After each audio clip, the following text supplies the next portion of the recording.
Well, hello and welcome. And thank you for being here today. I am so grateful for your contribution, Terry, to the book that's coming in April, Reading Isn't Optional, Fulfilling the Promise of Literacy for Secondary Students.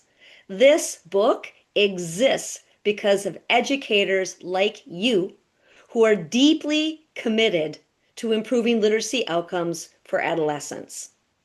Our conversation today is meant to give readers a glimpse into your thinking, your experience, and the heart behind your chapter, so they can connect with both your work and the collective purpose of this book before its release in April.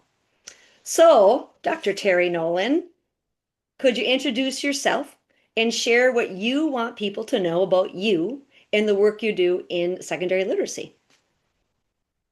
Well, thank you, Jeannie. This book is so timely because reading isn't optional for our secondary students. I've spent a lifetime, just like you have, in education.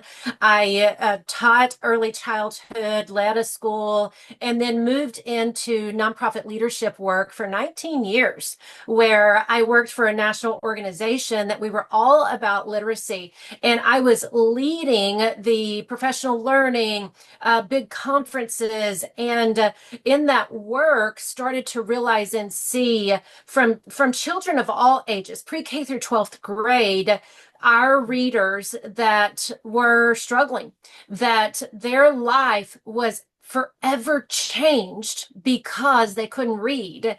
And so it sparked a passion in me.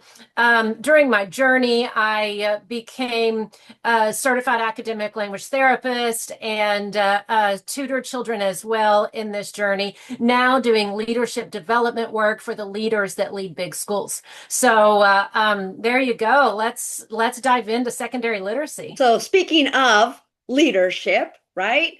Um, that's your chapter in this book. So what inspired your words that you put into the page, and why is leadership in secondary schools so critical for improving secondary literacy outcomes? So, in my journey, we have done so much in our country to educate teachers, and that is brilliant. It is needed. We continually need to educate our teachers. They're the ones that sit in front of kids. They are the ones that is that first best frontline observer, frontline defense for our children. However, in that work that I've done to train teachers, I kept hearing over the years people coming back and saying, yeah, this is good. However, when I get back to my system, the schedule doesn't work for what we need to do. I don't have the right tools. We don't have assessments, all, and also all of these other what I like to say, people are always going to people, like the human condition gets into this as well. And that is what turned me on to saying, okay, leaders are the one that gets to pull the levers of change in our school. So they have to be involved.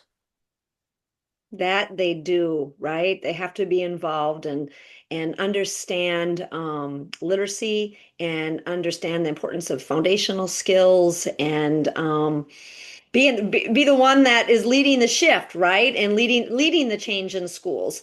So, how do you see your contribution supporting stronger literacy outcomes for adolescents?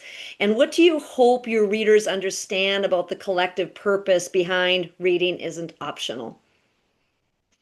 Well, in leadership, it is all about me first, the individual first, because we've got this situation in our country. There is this distance between the problem and the promise. The problem we're addressing and the promise of what we are trying to do for children is make them literate individuals, contributing members of society. And that distance gets shortened the greater the knowledge is of the individuals that are in front of children. So my chapter is all about me growing individually, me being a person that grows and learns and develops and gets better so that anybody around me can get better as well. This is about lifting people into their greatness, not just our students, but our educators, because it is unleashing just blowing open the potential of people. And it starts with me, whether I am in a position of a general educator, specialist, building leader, it doesn't matter. Leadership starts with me. And I can't help but see behind you, Terry, your book, right? The Levels of Leadership, John Maxwell. And I'm thinking, right, about, John teaches all about his focus is transformational leadership, right? Really forming people and growing people. And in education, there's a lot of talk around instructional leadership, right? And we have to be instructional leaders. But why is transformational leadership so critical to really change those outcomes in literacy? Instructional leadership says, I know what to do. Instructional leadership says that I get into classrooms, I view instruction, I know how to coach around instruction, I know how to put the people in place, and so that instruction gets better. We need instructional leaders. But what has happened is we have forgotten the human factor in all of Mhm. this. And that's where transformational leadership takes hold. See, this is about changing people from old ways of doing things to new and improved ways of doing things based on the science. And changing people is the hardest thing to do. You've got to understand influence. You've got to understand the capacity for change. You have to understand organizational psychology, culture, trust building. And that is why transformational leadership is just premier and what we need to be doing. So when I talk about personal growth, I mean, grow your knowledge, your instructional knowledge, your scientific evidence-based knowledge, as well as your knowledge of how to lead people.